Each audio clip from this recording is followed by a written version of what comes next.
In this video, we're going to oven bake a loaf of bread adapted from the Swiss egg bread recipe in the Beth Hensberger's Bread Machine Cookbook. Another one of my go-to books for bread. Okay, let's get started. You will need 2/3 a cup of warm water, 1 large egg, 3 tablespoons of soft butter, half a cup of milk, 2.5 teaspoons of active dry yeast, 2 tablespoons of sugar,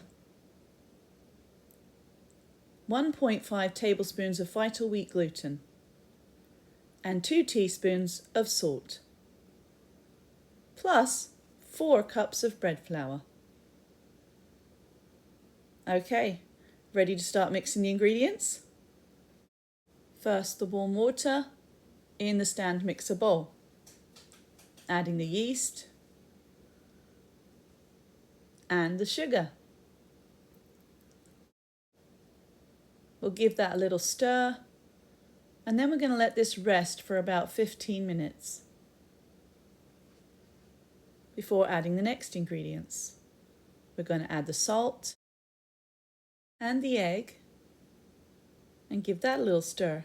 Well, we'll mix this one well. Now we'll add the milk. While adding it, I want to show you this beautiful glass that I received as a wedding favour recently. Handcrafted. It's so thoughtful. I just love it.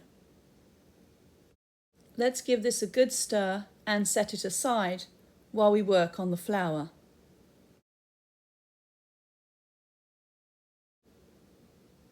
I'm going to sift the gluten into the flour.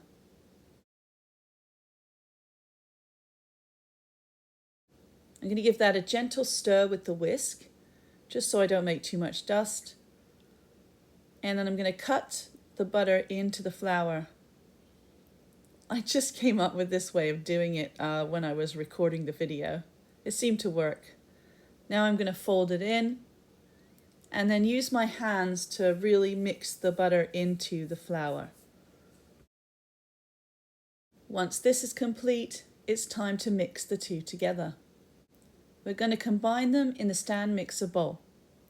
This can be mixed by hand, but I just prefer using the mixer.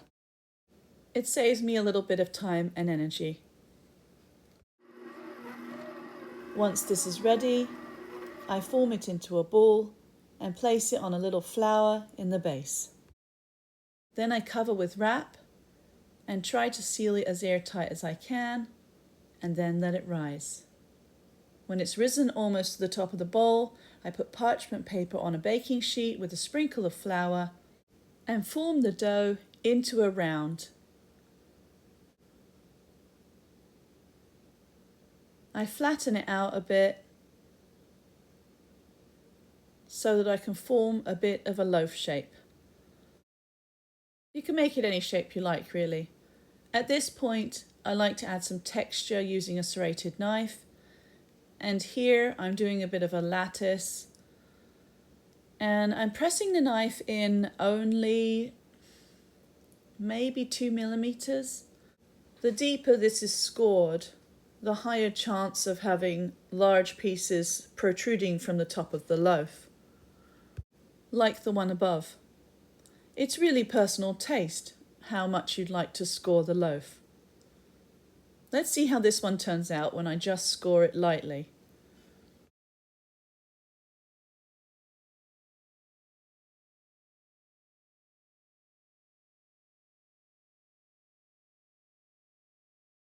Now it's ready. I'm going to sprinkle this with a little flour and cover it again in wrap, but loosely so that there's room for it to expand. I'm going to let it rise for 2 hours, and you get to see this in high speed. I'm going to bake at 350 degrees for 30 minutes. And there you see the beautiful bread. The house smells amazing, and the lightly scored shapes on the top allow for bigger slices without pieces that might fall off at the top. Now I'm going to cool this down. Well, I kind of sliced it a little bit before I cooled it down. That's why I needed the towel, because I couldn't wait to see the beautiful soft bread. Absolutely delicious when fresh baked, but also I added this image of the next day so you could see how it keeps its shape. I hope you enjoyed this video, and I hope you'll have fun trying out this baking at home. Thanks again for joining me. If you'd like to see this channel grow, please click subscribe.